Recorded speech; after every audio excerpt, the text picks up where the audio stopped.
विदेश में रही, वहाँ पे काम किया, लेकिन हमेशा से जो देश प्रेम था कि देश के लिए कुछ करना है, वो सब करके वापस आ गए हम India.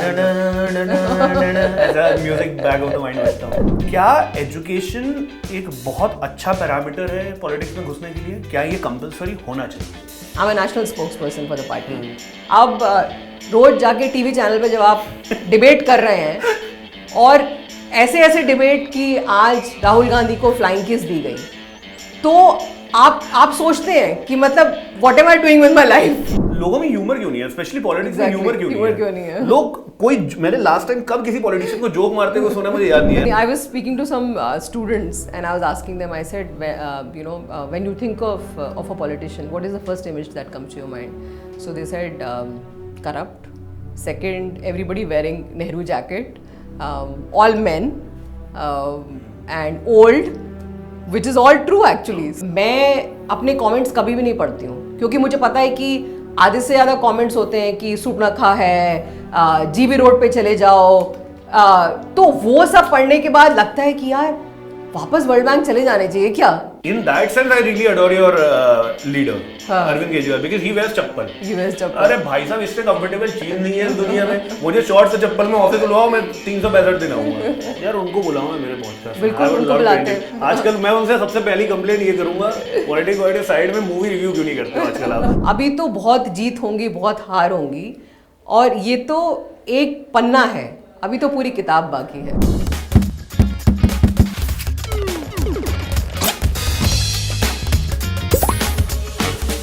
This is a freshly brewed episode of What's Up Abir podcast. आप देख रहे हैं ABP Live podcast. I'm Abir Lahiri. Joining me today in conversation is the national spokesperson from Aam Aadmi Party, Reena Gupta ji. How are you? I'm very well, thank you. मैं आपको कई बार television पे देखता हूँ और मैंने कहा यार इंटरेस्टिंग कॉन्वर्सेशन हो सकता है, because I've interviewed quite a few spokesperson of different parties and it's good to know the perspective, how come you move to politics, and बहुत tough job है जो मुझे लगता है, specifically अपनी पार्टी को डिफेंड करना और उसके विजन को जनता के सामने रखना प्लस मीडिया के सामने रखना is a tough job. Congratulations to you on that and welcome to ABP Live podcast. Thank you.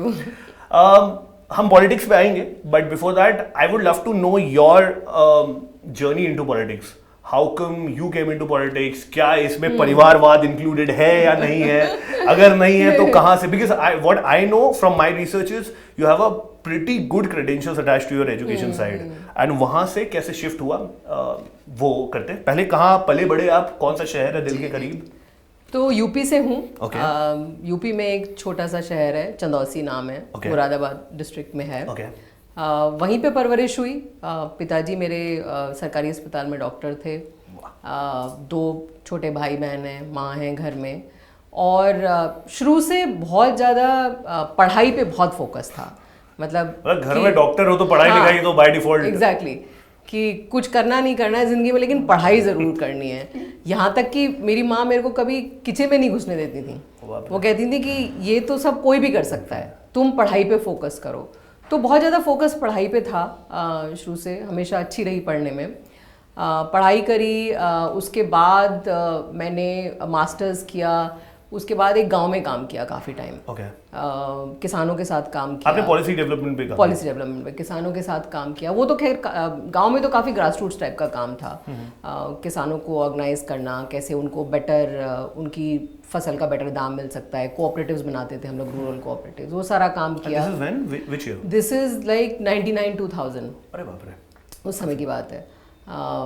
तो वो सारा काम किया. उसके बाद शुरू से ये था कि देश में जो चल रहा है और क्यों देश में इतनी गरीबी है, उसके लिए एज अ पर्सन मैं क्या कंट्रीब्यूट कर सकती हूँ. ये एक शुरू से एक बहुत एक कीड़ा सा था कि आज़ादी को इतने साल हो गए, देश में कोई रिसोर्सेज की कमी नहीं है, इतने पढ़े लिखे लोग हैं, सब कुछ है, लेकिन फिर भी देश में गरीबी क्यों है.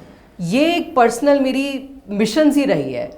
तो गांव में काम किया कई साल. फिर ये मन में ख्याल आया कि बाकी देशों ने जो अंग्रेज़ों से आज़ाद हुए, उन्होंने भी इस तरह के चैलेंजेस फेस किए होंगे और उन्होंने कैसी पॉलिसीज़ बनाई, तो क्या दूसरे देशों से सीखने के लिए कुछ है. तो एक इंटरेस्टिंग प्रोग्राम था अमेरिका में, वहाँ मैं पढ़ने गई। उसमें बेसिकली मॉडल्स ऑफ डेवलपमेंट की, इंटरनेशनल डेवलपमेंट कैसे कैसे किसके देश ने क्या ट्रैजेक्टरी फॉलो करी है और वो कहाँ पहुंचे। And how are we different, अगर हम कंपेयर करें तो जो बेस्ट होगा और हम में क्या डिफरेंस होगा? मतलब डिफरेंस हमारे में और बेस्ट में ये है कि हमारे देश में जो है करप्शन बहुत ज़्यादा है। यही पूरे उसका निष्कर्ष मेरा निकला कि सब कुछ है, रिसोर्सेज हैं, कानून भी बहुत बढ़िया हैं, लेकिन जो राजनीति में जो भ्रष्टाचार है सब उसकी जड़ यही है और यही कारण है कि हम आगे नहीं बढ़ पा रहे।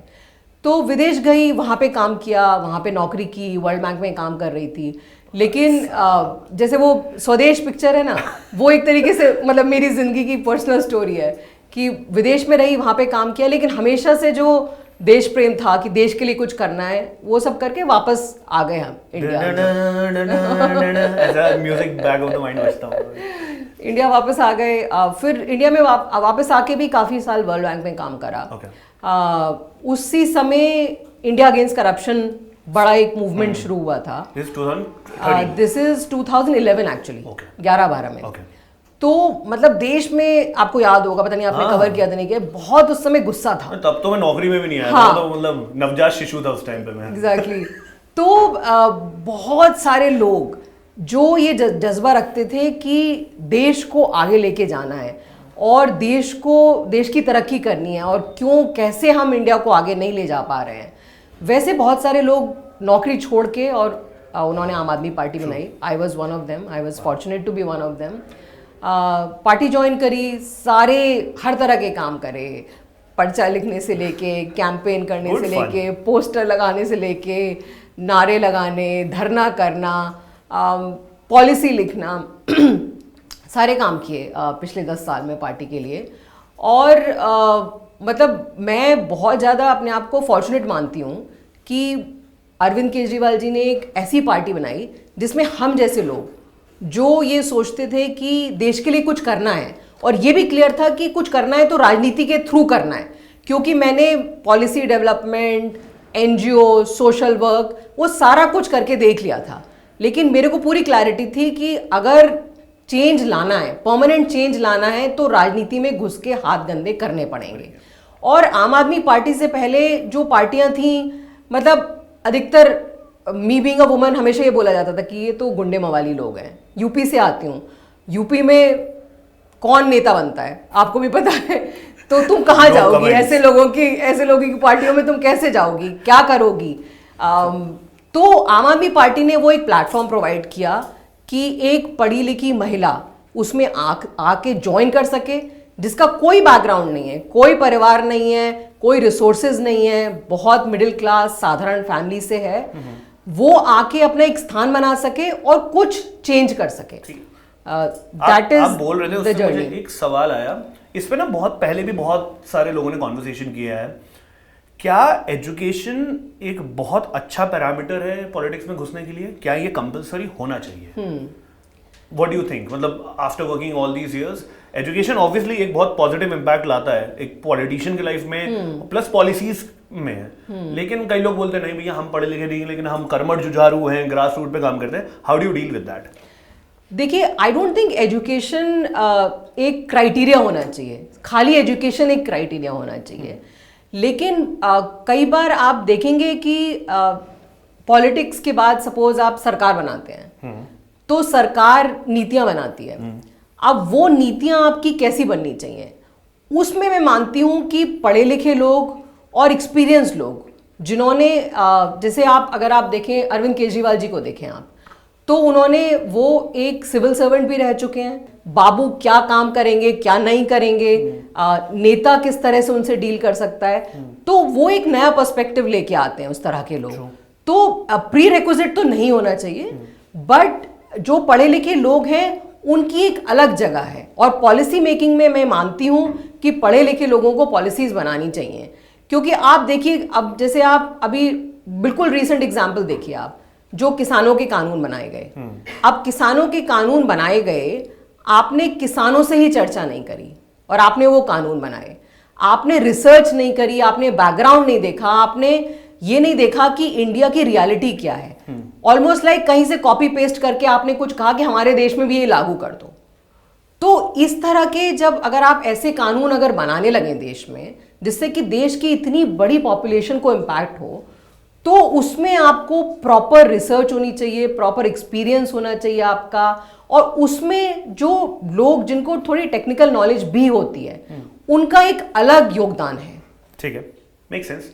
माय सेकंड क्वेश्चन वाज, जब एक कॉर्पोरेट स्ट्रक्चर से आप मूव करके एक पॉलिटिकल स्ट्रक्चर में आते हो, is it a very big paradigm shift? Because बहुत सारे लोग जो देख रहे होंगे कहीं ना कहीं सबके अंदर तो नहीं, बट बहुत सारी एक मेजॉरिटी के अंदर एक डिजायर रहता है कि हम भी कभी राजनीति में जाए। बचपन में शुरू होता है कि मैं भी क्लास मॉनिटर बनूंगा, तेरी केयर लगाऊंगा, बट वो धीरे धीरे बढ़ते बढ़ते ऐसा आता है कि चलो मैं भी राजनीति में एक्सप्लोर करना चाहता हूँ। लाइक यू सेड कि यार I really want to do something for the country, but नहीं मिलते एवेन्यूज, नहीं पता कि कैसे जाना है। Is it a very big paradigm shift from moving from a corporate culture to here? Or it's a very new age party, काफी millennials हैं, काफी Gen Zs हैं, your leader is fundamentally very young, so क्या था experience, क्या था?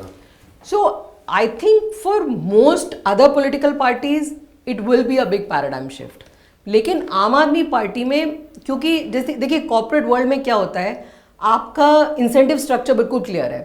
आपकी company है, आपको कंपनी का प्रॉफिट बड़ा करना है, और सब everybody works towards that structure. आपकी सैलरी क्या होगी, आपका पे पैकेज क्या होगा, all link to how good your company is doing. अब वहीं पे आप देखिए Aam Aadmi Party it's like a startup, right? अब इसमें ये है कि आपको कोई ऐसा कोई इंसेंटिव स्ट्रक्चर नहीं है कि डे टू डे आप कैसे क्या करेंगे, उससे आपकी तनख्वाह क्या बढ़ सकती है क्या। तो आम आदमी पार्टी में अधिकतर लोग जिन्होंने पहले ज्वाइन किया, वो एक पूरा एक जज्बा था कि देश के लिए कुछ करना है, वो हमारा इंसेंटिव स्ट्रक्चर था। पॉलिटिकल एस्पिरेशंस होंगे, सबके होंगे पॉलिटिकल एस्पिरेशंस होंगे, पर on a day to day basis how do you make sure that you are still aligned to the larger goal? That I think is the big difference in Aam Aadmi Party as compared to the other parties. तो उसमें then how do you hold the team together? How do you make sure that everybody is aligned to that? How do you make sure that everybody continues to work hard towards that goal? With that goal, sometimes on a day-to-day basis, अब आप जैसे मेरे को देखिए, I'm a national spokesperson for the party. अब रोज जाके TV channel पे जब आप डिबेट कर रहे हैं, और ऐसे ऐसे डिबेट कि आज राहुल गांधी को फ्लाइंग किस दी गई, तो आप सोचते हैं कि मतलब what am I doing with my life? But then you know that the larger goal is that देश को आगे लेके जाना है, देश को आगे बढ़ाना है। ये भी तो किसी को बात करनी पड़ेगी, ये भी किसी को बात करनी पड़ेगी। But a lot of times on a day-to-day basis, it does become challenging. Okay. It does become challenging, especially in the environment that we are living in right now, where there is so much online, offline trolling. मतलब मैं अपने comments कभी भी नहीं पढ़ती हूँ, क्योंकि मुझे पता है कि आधे से ज़्यादा कमेंट्स होते हैं कि सुपनखा है, जीबी रोड पे चले जाओ, तो वो सब पढ़ने के बाद लगता है कि यार वापस वर्ल्ड बैंक चले जाने चाहिए क्या, कि वहाँ एक बढ़िया सुकून की ज़िंदगी थी, हर महीने तनख्वाह आ रही थी, बट नहीं, हर सुबह उठ के क्लैरिटी मिल जाती है। But does it affect you mentally? It does. But I have a very good support structure. My team, the party, my leader, everybody is there, and on a day-to-day basis there are positive signs that you see. So for example, अभी पिछले हफ्ते हम लोग कुछ girls के साथ मिल रहे थे। एक दिल्ली में हमने एक प्रोग्राम शुरू किया था कि दिल्ली के सरकारी स्कूल में जो भी बच्चे पढ़ रहे हैं, वो अगर ऑनलाइन नीट की या जेई की कोचिंग लेना चाहें तो सरकार उनको फ्री कोचिंग देती है। तो वो कोचिंग जिन लड़कियों ने ली थी और जिनका सिलेक्शन हो गया था, उनके साथ एक छोटा सा इंटरेक्शन था, एंड इट वाज लाइक एकदम सुकून मिल गया कि ठीक है, जो भी टीवी पे जाके बोलना पड़ रहा है, इट्स ऑल जस्टिफाइड। क्योंकि at the end of the day there were all these girls, like there was this girl, she is first generation in Delhi, मतलब सेकंड जनरेशन, उसके पेरेंट्स कहीं से माइग्रेट करके आए थे, पिताजी उसके एमसीडी में ठेकेदार हैं, और उसका नीट में सिलेक्शन हो गया है, अब वो डॉक्टर बनेगी। तो उसके माँ बाप भी आए थे और वो लड़की खुद भी आई थी। वो कह रही थी कि मैं जिस गांव से आती हूँ, मेरे गांव में आज तक कोई लड़की डॉक्टर नहीं बनी है। और उसके माँ बाप ने कहा कि मतलब हम अपनी ज़िंदगी में नहीं सोच सकते थे कि हमारी बेटी डॉक्टर बनेगी. तो when you have these moments where you are able to see that a program that you helped design, उसकी वजह से कुछ लोग आगे बढ़ पाए, you feel at the end of the day you can have a good night's sleep, you feel कि ठीक है कुछ किया, पॉजिटिव हुआ. तो आई थिंक ये सारे मोमेंट्स जो होते हैं they give you the energy to deal with the toxic environment, to deal with all the online trolling and everything else that is going on in your life. These are the moments that you cherish and they give you the energy. But जब नए नए बने होंगे, for example national spokesperson बने, you spoke about anything and पहली बार comment आया होगा, कोई ट्रोल आया होगा, मतलब बहुत बुरा फील हुआ होगा, I am sure about it. But कितना टाइम लगता है मतलब ये सब चीज़ों को एकदम कि ठीक है यार हो गया, खत्म करो, अब ये सब साइड करते हैं, अब काम पे फोकस करते हैं? अब एक्चुअली टाइम नहीं लगता, अब तो आदत पड़ गई है बिल्कुल. शुरू में फिर भी लगता था कि क्या मैंने गलत बोल दिया इसलिए किसी ने ऐसे बोला. But now you realize that it's all, you know, sort of this hate factory which is going on. आप कुछ भी बोलेंगे वो आपको ट्रोल करेंगे ही. True. So as long as in your heart you know you're doing the right thing, that's. Have you ever tried to crack a joke on your trolls? On my trolls, नहीं. I try not engage with the trolls. I keep away. That's a good way, I guess. Yeah, because you know the thing is कि आप engage करो पर वो स्तर इतना नीचे ले जाएंगे, फिर कितना do you want to use your energy for these negative things or do you want to use it for positive work? But having said that, मतलब मैं अभी आपसे कैमरे से पहले भी थोड़ी देर पहले बात कर रहा था कि लोगों में ह्यूमर क्यों नहीं है, स्पेशली पॉलिटिक्स में ह्यूमर क्यों नहीं है? लोग कोई, मैंने लास्ट टाइम कब किसी पॉलिटिशियन को जोक मारते हुए सुना मुझे याद नहीं है. I guess last I remember is Shashi Tharoor coming on one mic stand on Amazon Prime. Apart from that मैंने किसी को ऐसा, मतलब चलिए वो तो एक्सट्रीम है कि चलिए कोई कॉमेडी स्टैंड अप कॉमेडी कर, बट इन जनरल सब हमेशा सीरियस मोड पे वो देखिएगा, एक वेस्ट कोट पहन के अंदर कुर्ता रहेगा, उसी कपड़े में मिलेंगे, और कुछ कभी मैंने एक पॉलिटिशियन को टी शर्ट और जीन्स में नहीं देखा, एटलीस्ट लेटली तो नहीं देखा. When will we see that paradigm shift? I think we are seeing that paradigm shift slowly and slowly because this whole image. Abhi recently I was talking to by that way, sorry to cut you. In that sense, I really adore your leader, Arvind Kejriwal, because he wears chappal. अरे भाई साहब, इससे comfortable चीज नहीं है दुनिया में. मुझे शॉर्ट से चप्पल में ऑफिस बुलवाओ, मैं 365 दिन आऊंगा. हाँ ठीक है. Yeah, you were saying something. Sorry. नहीं, I was speaking to some students and I was asking them. I said, you know, when you think of a politician, what is the first image that comes to your mind? So they said corrupt. Second, everybody wearing Nehru jacket. All men. And old, which is all true actually. True. So it was quite startling to hear this from children कि क्यों सिर्फ आदमी, सिर्फ बुजुर्ग आदमी और वो सब क्यों राजनीति में जाते हैं. तो आई थिंक ये भी मुझे लगता है कि आज की तारीख में अपने देश में हमें ये बदलना पड़ेगा कि यू नो हमें हमेशा बोला जाता है demographic dividend, India is one of the youngest countries, but अगर हम पार्लियामेंट देखें तो वहाँ पे तो सारे सीनियर लोग हैं, सारे सीनियर सिटीजन्स हैं. Then how do we represent the aspirations of a young India? So I also feel very strongly that we need more and more youth actually to come and join politics and to be able to say that I don't like what is happening around me and I want to join and I want to make a difference. So that is where I feel that a party like Aam Aadmi Party, which is open, आपको किसी परिवार का नहीं होने की ज़रूरत है, आपको रिसोर्सेज का होने की ज़रूरत नहीं है. आपकी even through your podcast, I want to reach out to the young people out there and say, come and join. If there are things that you want to change, आओ join करो और हेल्प करो. But time लगता होगा वो hierarchy में ऊपर जाने में. ऐसा थोड़ी कि कोई कल आएगा और वो आप उसको बोलोगे चलो लोकसभा चुनाव लड़ दो, वो तो नहीं होगा ना. लोकसभा तो नहीं, बट बहुत सारे और भी चुनाव होते हैं, पार्षद के चुनाव होते हैं, एमएलए के चुनाव होते हैं. अब आप देखिए हमारे इस बार कितनी बार फर्स्ट टाइम पार्षद हैं, 25-23 साल के.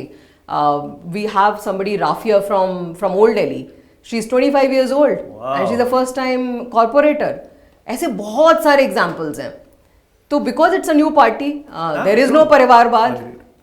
So people like me, people like Rafia, we all are getting a space to be able to make a difference. I guess वो होना भी चाहिए. वो I guess वही primary fundamental function है politics का कि नया blood आएगा तभी तो नया perspective आएगा, नए thoughts आएंगे. Exactly. You were also the advisor to the environment ministry in Delhi. क्या लगता है सीन, ये pollution, मतलब ये तो fundamental सवाल है मेरा कि ये pollution जो लोग बोलते हैं इसका समाधान है क्या? और ये मैं हर नेता से पूछता हूँ. हर नेता से इसका समाधान है कि एक तो नॉट जस्ट दिल्ली, अभी अगर आप देखें तो दुनिया की जो 20-30 most polluted cities of the world हैं, उसमें से काफ़ी ज़्यादा इंडिया में है, और उसमें से उसमें से 10-12 यूपी में है। लेकिन बात ज़्यादा दिल्ली की होती है, विच इज़ फाइन, हम लोग we are ready to work, but जो पोल्यूशन की प्रॉब्लम है वो एक स्टेट नहीं सॉल्व कर सकता। अगर आप जैसे दिल्ली का अगर हम देखें तो दिल्ली एनसीआर का 300 किलोमीटर रेडियस का एयरशेड होता है, तो Delhi, Punjab, Haryana, Rajasthan, UP, all of us have to get together and we have to say that we want to solve this pollution crisis. I'll give you 2-3 examples, and these were things that I was involved in. तो जैसे diesel जो होता है, diesel is very polluting, तो हमने कहा कि हम दिल्ली में डीजल कार का रजिस्ट्रेशन महंगा बनाएंगे, so that we don't want people to buy more diesel cars. We actually gave a subsidy for electric cars that people can move towards electric cars. अब क्या हुआ, लोगों ने जाके अपनी गाड़ियां गुड़गांव में और नोएडा में रजिस्टर करानी शुरू कर दी, तो आपका पोल्यूशन तो कम नहीं हुआ, लेकिन दिल्ली का रेवेन्यू कम हो गया। तो ये सिर्फ दिल्ली की प्रॉब्लम नहीं है, पहली बात तो ये। So as a country we have to decide that what is the model of development we want to follow. We will have to move away from coal fired power plants, we will have to move towards renewable energy, we will have to move towards clean energy. Delhi में जितने हमारे 3 plants थे, हमने तीनों बंद कर दिए। उसका मतलब ये है कि दिल्ली महंगी बिजली खरीद रहा है ग्रिड से, लेकिन हमने as Delhi government we decided that because those plants are polluting, we don't want them in Delhi, so we shut them down. But all of us, governments around Delhi, will have to come together and say that this is the policy we should follow. So I always give the example of China.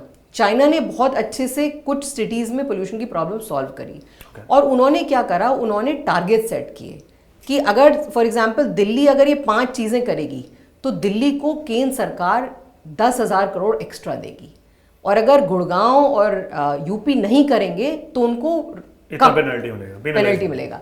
तो China ने बिल्कुल यही किया 2000s में, और अब देखिए काफ़ी उनकी पोल्यूशन की प्रॉब्लम सॉल्व हुई है, बिकॉज आप किसी को, you have to set a target, time bound manner, you have to measure it, तभी आप उसको सॉल्व कर पाएंगे। अच्छा, correct me if I am wrong, मतलब जितना मुझे पता, हो सकता है मैं गलत भी हूँ, कि रियल एस्टेट भी एक बहुत बड़ा पोल्यूशन पे फैक्टर है, जो धुआं निकलता है, जो डस्ट निकलता है। How do we solve that? Because if you see in Europe और maybe in western countries, वहाँ पे हर किलोमीटर में सिर्फ इतना ही कंस्ट्रक्शन हो सकता है, उससे ज़्यादा नहीं। हमारे यहाँ तो तसला तगाड़ी सीमेंट की बोरियां उठाओ और आप पूरी फ्लोर छाप दो, कोई कुछ पूछता ही नहीं है, कोई कुछ हिसाब नहीं है, कहीं कोई अकाउंटेबिलिटी नहीं है। We should actually focus on that as well, because that's a pretty big portion of the pollution, right? तो ये जो आपने जो सवाल पूछा है, that is basically what is happening is, as a country we are urbanising, तो ग्रामीण इलाके से सब शहरों में आ रहे हैं, क्योंकि नौकरी चाहिए, बढ़िया शिक्षा चाहिए, बढ़िया स्वास्थ्य चाहिए। तो उसकी वजह से आज की तारीख में करीब 40 से 50% हमारा देश ऑलरेडी अर्बनाइज हो चुका है, और धीरे धीरे अगले 20-30 साल में और भी ज़्यादा होगा। तो जो हमारे शहर हैं, शहर का डेवलपमेंट कैसे होना चाहिए, ये एक बहुत बड़ा मुद्दा है।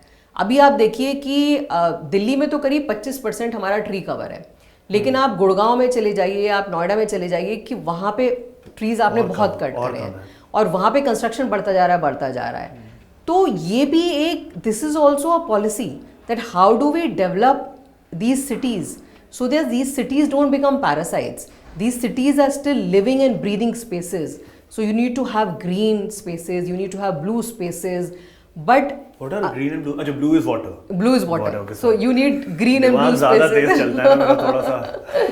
तो वाटर बॉडीज, जैसे हम दिल्ली में बहुत सारी लेक्स बना रहे हैं, क्योंकि क्या हो रहा है कि जैसे जैसे कंक्रीट के स्ट्रक्चर्स बनते जाते हैं, बहुत ज़्यादा गर्मी हो जाती है, तो कुछ जगहों में जो टेम्परेचर है वो बहुत ज़्यादा बढ़ जाता है, क्योंकि आपका वहाँ पे बिल्कुल ही एकदम ही कंजस्टेड हो गया, तो वो जो हीट है वो वहाँ ट्रैप हो जाती है, हीट आइलैंड इफेक्ट कहते हैं उसको। तो उसके लिए you have to create spaces where even as people, like we saw during Covid times, right, we realised कि हमारे पास स्पेसेस ही नहीं थे जहाँ हम जा सकें, क्योंकि हमने बिल्कुल पार्क्स खत्म कर दिए, हमने जंगल खत्म कर दिए। तो ये सारे जो मुद्दे हैं, तालाब नहीं है, ये सारे जो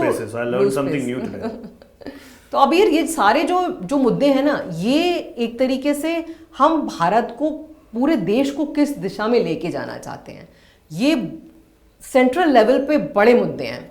तो वो हमें अपना पाथ डेवलपमेंट का क्या पाथ होना चाहिए। अभी आप देखिए कितनी बाढ़ आई पिछले दिनों में, पूरा हिमाचल प्रदेश, पूरा उत्तराखंड बाढ़ में बुरी तरह तबाह हो गया, क्योंकि वहां पे भी वही हुआ, डिफॉरेस्टेशन हुआ। आपने सड़कें और हाईवेज ऐसे काटे कि आपने उसका स्लोप सही से स्टेबलाइज नहीं किया। बारिश आई, वो पूरा का पूरा पानी, आप गंगा जी देख लीजिए, यमुना जी देख लीजिए, सब में वो पूरा पानी भर गया आपका। तो ये जो इश्यूज हैं ये रीजनल इश्यूज हैं, इंटर बाउंड्री इश्यूज हैं। इसके लिए हमें चाहिए कि सेंट्रल गवर्नमेंट लीडरशिप ले और एक रास्ता दिखाए कि हमारा ये रास्ता है। बट डोंट यू फील कि जब सब अर्बन मतलब मेट्रो सिटीज में आ रहे हैं, बड़ी बड़ी सिटीज में आ रहे हैं, तो उनको रोजगार वहीं दे दिया जाए ना, टियर 2 टियर 3 सिटीज में, कि आना ही ना हो, वहीं उतने इंफ्रास्ट्रक्चर बन जाए, वहीं उतने एवेन्यूज मिले कि ये जो माइग्रेशन हो रहा है वो ना हो, सब आराम से इक्वली आराम से रहे, सॉर्टेड। मतलब ये मुझे एटलीस्ट एक हॉकाई व्यू दिखता है। आई एम श्योर कि इसमें पॉलिसी चेंजेस बहुत फंडामेंटल बड़े लगेंगे। No, I totally agree with you. Not just tier 2, tier 3 cities, even in the rural areas. Yeah, villages. कोई गांव से कोई शहर नहीं आना चाहता, कोई नहीं आना चाहता, कोई गांव से शहर नहीं आना चाहता। वो मजबूरी है, वो मजबूरी है, बिल्कुल। मतलब अगर आप 70-80 साल के बाद भी अगर गांव में ढंग का स्कूल नहीं बन पाए, आप देखिए स्कूलों की कितनी बुरी हालत है। रोज मतलब आपको कहीं ना कहीं पेपर में दिख जाएगा कि यूपी के किस स्कूल में भैंस बैठी हुई हैं, या वहाँ पे वो बच्चों से सफाई कराई जा रही है। तो जब तक हम स्कूल्स को नहीं सॉल्व कर पाए, और दिल्ली में हमने दिखा दिया है कि आप 5-6-7 साल में अगर आपकी जिद है कि हमें स्कूल सही करने हैं तो आप स्कूलों को सही कर सकते हैं।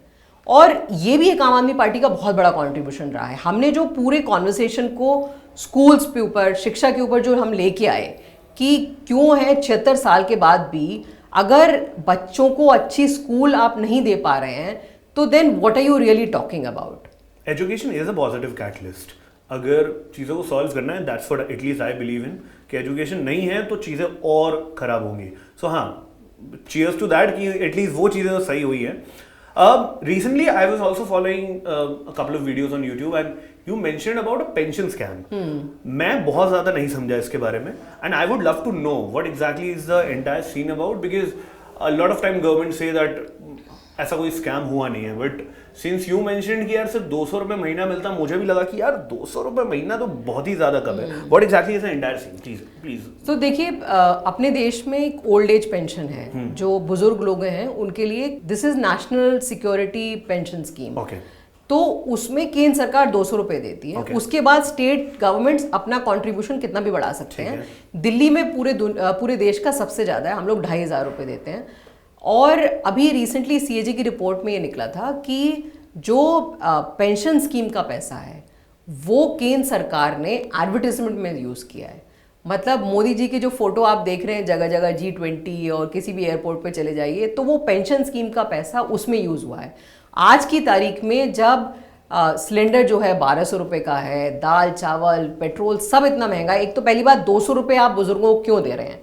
अगर आप कह रहे हैं कि देश के बुजुर्ग जो हैं उनका हम सम्मान करते हैं, हमारा धर्म क्या सिखाता है कि हमें बुजुर्गों का सम्मान करना है, और उनको आप सिर्फ 200 रुपये दे रहे हैं। पहली बात तो ये, वो 200 रुपये में भी स्कैम हो रहा है कि उनको वो 200 रुपये मिल भी नहीं पा रहे हैं। सिर्फ दिल्ली में हम लोगों ने 2500 रुपये दिए हैं। मोदी जी जो खुद 10 लाख का सूट पहनते हैं, 8000 करोड़ का हवाई जहाज में उड़ते हैं, वो बुजुर्गों को सिर्फ 200 रुपये दे रहे हैं, और वो भी 200 रुपये उनको नहीं मिल पा रहे। तो इससे बड़ी आयरनी क्या हो सकती है?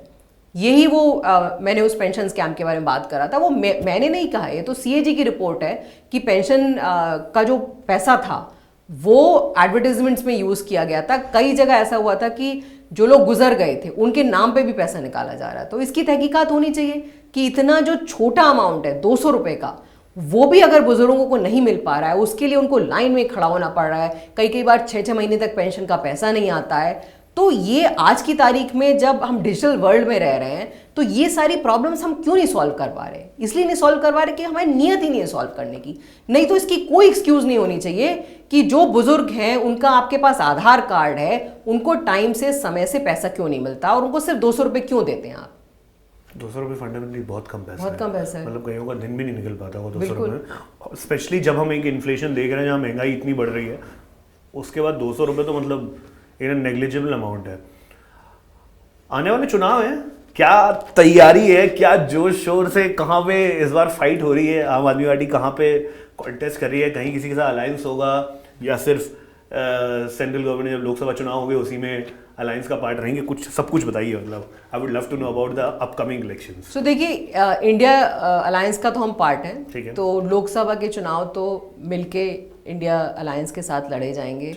अभी उसमें कॉन्वर्सेशंस चल रहे हैं, डिस्कशंस चल रहे हैं, किस तरह से सीट शेयरिंग होगी, क्या होगा, तो वो तो आने वाले दिनों में क्लियर हो जाएगा।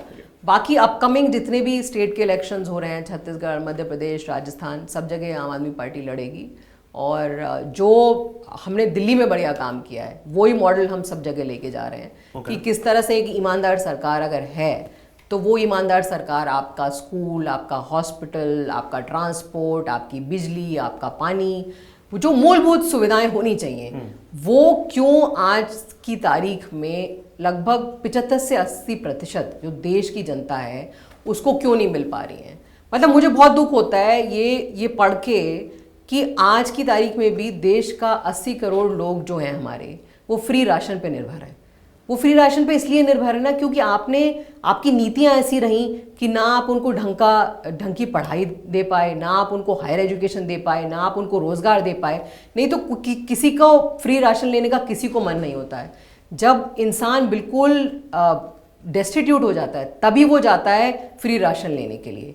तो अगर 80% आपकी जनता फ्री राशन पे निर्भर है और आज़ादी के इतने साल हो गए तो इसका मतलब सारी सरकारें फेल हुई अभी तक कि इतने साल बाद भी आप लोगों को उनकी जो उनका अधिकार होना चाहिए वो नहीं मिल पाया।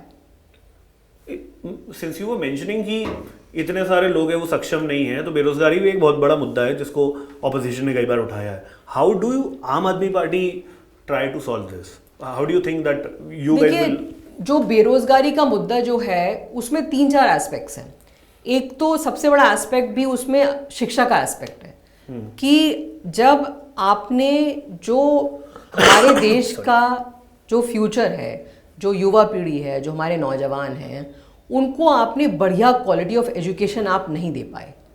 जब आप देखिए, जैसे मैं दिल्ली का एग्जांपल लूँगी, जब हमारी सरकार बनी दिल्ली में, दिल्ली के जो सरकारी स्कूल थे उनकी बुरी हालत थी। दिल्ली के आप सरकारी स्कूल में एंटर करेंगे आपको सबसे पहले टॉयलेट की बदबू आती थी और टूटे फूटे, कहीं से छत लीक हो रही है, टेबल नहीं है, चेयर नहीं है, टाट पट्टी पे बच्चे बैठे हुए हैं। उससे क्या हो रहा है कि जब एज अ चाइल्ड अगर मैं उस स्कूल में जा रही हूँ, सबसे पहले तो मेरा सेल्फ कॉन्फिडेंस कम हो रहा है। मुझे क्या आप क्या संदेश दे रहे हैं कि देश में किसी को तुम्हारी कोई चिंता नहीं है, तभी तुम्हें इस तरह के घटिया टूटे फूटे स्कूल में भेजा जा रहा है। दूसरा, देश की तुमसे कोई एक्सपेक्टेशन ही नहीं है कि तुम्हें जिंदगी में कुछ करना नहीं है, तभी तुम ऐसे स्कूल में जा रहे हो। तो बहुत सारे बच्चे जो अब दिल्ली के सरकारी स्कूल में पढ़ते हैं, जब मैं उनसे बात करती हूँ वो यही कहते हैं कि, और जिन्होंने स्पेशली ट्रांसफॉर्मेशन देखा है कि पहले जब हम स्कूल्स में आते थे तो हमें लगता था कि the world and the country and the society doesn't expect anything from us. That's why they've sent us to these places. And you see the wonderful schools on YouTube, you see them on Facebook. Absolutely. You feel bad कि यार मैं वहाँ क्यों नहीं पढ़ सकता? बिल्कुल, मैं आपको लेके चलना चाहूंगी। I would love to actually, पता है, मैं मतलब मुझे 7 साल होने को आ गए, 7-8 साल दिल्ली हो गए, मैं कभी किसी सरकारी स्कूल में नहीं गया। I would love to visit a सरकारी school and actually see how it functions. और वो नहीं जो मतलब जो पोस्टर में छपते हैं वो नहीं, मुझे मैं रैंडमली किसी भी सरकारी स्कूल रैंडमली चुनो आप, वो सारे रैंडमली पोस्टर वाले हैं। ठीक है डन। हाँ, because a lot of time आपकी ऑपोजिशन ये बोलती है कि यार सिर्फ 2 ही 3 स्कूल है बढ़िया वाले, उसी को पोस्टर बना के केजरीवाल जी चमकाते हैं। लेकिन आई बिलीव नहीं, ये सच नहीं हो सकता बिकॉज़ 3 स्कूल बस अच्छे हो ऐसा नहीं होगा। इतने अगर यार दूसरी बार किसी ने सरकार बनाई है, वो भी न्यू एंट्रेंट पार्टी, तो कुछ ना कुछ तो भला किया होगा। That's what it is, I believe. But I would love to see visit a school and check it for myself. जब ये लोग बोलते हैं ना तो मेरा उनके लिए जवाब होता है, तुम्हारे पास एक रैंडम भी कोई सही हो तो वहां चले जाओ, वो दिखा दो हमें। जब गुजरात का चुनाव हुआ था इस बार तो इनको आर्टिफिशियल स्कूल्स बनाने पड़े थे क्योंकि गुजरात जहाँ पे ये कितने साल से राज कर रहे हैं, 25-30 साल से, वहाँ पे इनके पास एक स्कूल दिखाने के लिए नहीं था। मोदी जी की फोटोशूट कराने के लिए इनको एक नकली स्कूल बनाना पड़ा, नकली स्टूडेंट्स बनाने पड़े। तो ये आपको दर्शाता है कि जो I go back to my first point कि जब तक आप राजनीति में सही जज्बे के साथ नहीं आएंगे और आप रोज ये नहीं सोचेंगे that I know I know मेरे नेता जो हैं अरविंद केजरीवाल, वो रोज ये सोचते हैं कि आज मुझे ऐसा क्या करना है कि मैं दिल्ली का या देश को एक कदम और आगे बढ़ा के लेके जाऊं। ऐसा what is it, you know, what is the new thing that I can do to take Delhi forward और माय कंट्री फॉरवर्ड। यार उनको बुलाओ ना मेरे पॉडकास्ट। बिल्कुल उनको बुलाते हैं। आजकल मैं उनसे सबसे पहली कंप्लेन ये करूंगा, पॉलिटिक्स साइड में मूवी रिव्यू क्यों नहीं करते आजकल। I used to actually go on Twitter and watch his movie, मतलब like read his movie reviews, they were bang on. My last question to you is, मतलब it's a pretty hypothetical question कि how do you see the Indian politics of future? मतलब like आज से 10-20 साल के बाद का इंडियन पॉलिटिक्स आप कैसे देखते हो?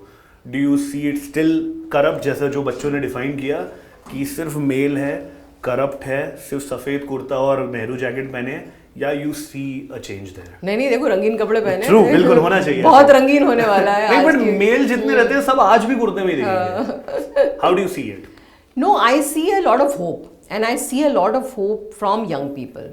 मुझे लगता है कि आज का जो हमारा युवा है और जो हमारा जेंजी है वो नहीं लेगा ये सब। दे आर सेइंग कि बहुत हो गया, ऐसे नहीं चलेगा। They want to change India, they want to change the country and they want to say कि मतलब अब सबने एक्सपोजर है तो सबको दिखता है कि विदेशों में कैसा है, सबको दिखता है अमेरिका में क्या चल रहा है, इंग्लैंड में क्या चल रहा है, वहाँ पे कितनी अच्छी फैसिलिटीज़ हैं, वहाँ के स्कूल्स, वहाँ के कॉलेजेस, वहाँ के सिटीज़। तो एवरीबडी वॉन्ट्स दैट कि मेरे को भी अपने देश में वो सब चाहिए। They can draw parallels. They can draw parallels. And there is a lot of aspiration कि we want to make our country like that. Why should we move to another country and be a second class citizen in America? मैं America में पढ़ती थी, मैं America में काम करती थी, लेकिन फिर भी अमेरिका को मैं कभी अपना देश नहीं मानती। बिल्कुल, चाट पकौड़ी मिल ही नहीं सकती। चाट पकौड़ी मिल ही नहीं सकती, एग्जैक्टली। तो वो हमारा युवा भी यही कह रहा है कि हमें अपने देश को वैसा बनाना है, हमें वहां नहीं जाना है। और आप देखिए कि बहुत सारे लोग ऐसे हैं जो विदेशों में गए, काम करा, पर उन्होंने रियलाइज किया कि जो अपने देश में जो बात है, जो अपनी मिट्टी में बात है और जो अपने देश के लिए काम करने में बात है, वो कहीं पे भी नहीं है। They are all looking for opportunities and that is what we need to provide them. So cool, I really hope कि ये जो ऑप्टिमिज्म है ये बरकरार रहे और ये रियलिटी में कन्वर्ट हो। And I hope to interview you and talk to you in future, जब आप किसी और स्टेट में भी शायद अपनी सरकार बनाए। And all the best to you and thank you for talking to. एक उससे एंड करना चाहूंगी, बिल्कुल बोलिए। शेर से। शेर से क्या? वो मुझे पूरा अच्छे से याद नहीं है, पर उसका सार ये है कि अभी तो बहुत जीत होंगी, बहुत हार होंगी, और ये तो एक पन्ना है, अभी तो पूरी किताब बाकी है। क्या बात है, क्या बात है। On that note, thank you for coming to ABP Life podcast. It was wonderful to have a really candid conversation with you. It was my pleasure. Thank you.